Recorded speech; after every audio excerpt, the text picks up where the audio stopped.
ప్రాక్టికల్‌గా సాధనని, ఆ సాధనలో మనం పొందాల్సిన ఫలితాల కోసం మనసు పెట్టే ఆ భావనా శక్తిని, ఈ రెంటిని కలిపి ప్రక్రియలు ఒకదాని తర్వాత ఒకటిగా నాన్ స్టాప్‌గా 1 అవర్ కావచ్చు, 2 అవర్స్ కావచ్చు, నాన్ స్టాప్‌గా చేస్తూనే ఉంటే ఏమైద్దంటే, ఆ చేస్తూ దాన్ని గమనిస్తూ చేస్తూ ఉండే భావం అనే పనిలో పడిద్ది మనసు.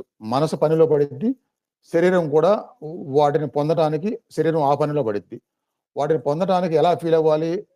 ఆ ఫీల్ అయ్యే దాంట్లో మనసు పడిద్ది. ఈ 2 పడటం వలన మీకు ఏకాగ్రత ఆటోమేటిక్‌గా వస్తది. అంటే మనిషికి కావాల్సింది ఏది సాధించాలన్నా ఏకాగ్రత.